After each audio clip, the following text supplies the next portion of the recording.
छीना गया कुछ महीने पहले। मैं इससे पहले यहाँ आ नहीं सका, तो आज आया हूँ एक तो इस परिवार के साथ और इसके साथ साथ अपने वर्करों के साथ ताज़ियत और गम का इज़हार करने और इनको यकीन दिलाने के लिए कि इस मुश्किल दौर में हम उनके साथ खड़े हैं। और कोई मकसद नहीं, कोई सियासी मकसद नहीं है आज के दौरे का इससे अलावा। सर, गुपकार डिक्लेरेशन जिस तरह से इलेक्शन लड़ने के लिए जा रही है, तो क्या कहेंगे, किस तरह क्या डिक्लेरेशन के अंडर इलेक्शन लड़ा जाएगा? अलग अलग पार्टियां इलेक्शन लड़ेंगी या इकट्ठे होकर इलेक्शन? तो कल फैसला हुआ था और कल हमारे जो प्रवक्ता हैं उन्होंने ऐलान भी किया था कि हमारा इरादा और हमारा फैसला है कि हम मिल के जो है इन इलेक्शनों में हिस्सा लेंगे और इससे आगे तो और कोई। प्रोफेसर भीम सिंह के ऊपर जिस तरह से उनको पार्टी से निकाला गया है, उन्होंने साथ दिया। की बात है, देखिए ना, हमने ये कभी नहीं कहा था कि हम सिर्फ उन लोगों से मिलेंगे जो हमारी बात को मानते हैं।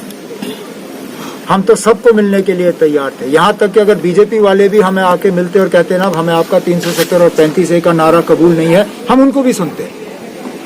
हमने ये कभी नहीं कहा था कि हम सिर्फ उन लोगों को सुनना चाहते हैं जो हमारे हाँ पे हाँ मिलाएंगे। और भीम सिंह साहब ने भी हमसे हट के बात की। उन्होंने कहा कि हम 35A को नहीं मानते। उन्होंने कहा भी हम 370 में तब्दीली चाहते हैं, तब जाके हम 370 को मानेंगे। तो मुझे नहीं लगता है भीम सिंह साहब ने कोई ऐसी बात की जिसके बुनियाद पे उसको अपनी पार्टी से इस तरह बेदखल करने की जरूरत थी। लेकिन अब जो कर दिया वो कर दिया, उनकी पार्टी का अंदरूनी मामला है। जम्मू में किस तरह से साथ मिल रहा है लोगों का? जम्मू में हमें कोई 26 के आसपास डेलीगेशन कल आए थे मिलने के लिए। उसमें तरह तरह के सोच रखने वाले लोग थे। जैसे मैंने आपसे पहले ही कहा, हमारा इरादा नहीं था कि हम सिर्फ उन लोगों से मिलें जो हमारे हाँ में हाँ मिलाएं, क्योंकि अगर हमें वो करना होता हम फिर कश्मीर में ही रहते।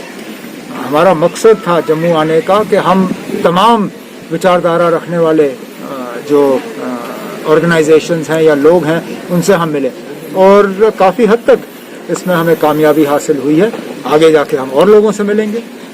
जिस तरह से सर मिलके इलेक्शन आप लड़ रहे हैं, तो जिस तरह से महबूबा मुफ्ती का तिरंगे वाला बयान आया, क्या आप समझते हैं कि इससे नुकसान हो सकता है जम्मू में? तिरंगे वाला बयान जो महबूबा मुफ्ती द्वारा दिया गया था, उन्होंने खुद उस बयान को उसके बाद दुरुस्त किया और उनकी तंजीम में भी कुछ हद तक उसका असर पड़ा।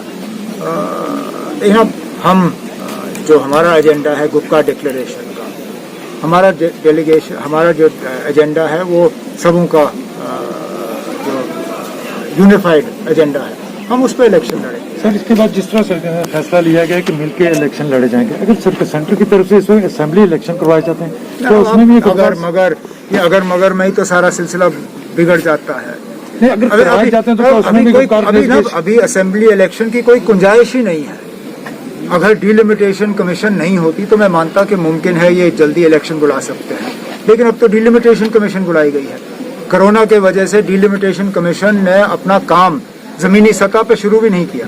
अभी तो इनको इलाकों में आना है, डेलीगेशन से मिलने हैं, रिप्रेजेंटेशन और डिप्टी और ये सजेशंस मांगने हैं, उनको फिर रिपोर्ट में तब्दील करके हुकूमत के सामने पेश करना है।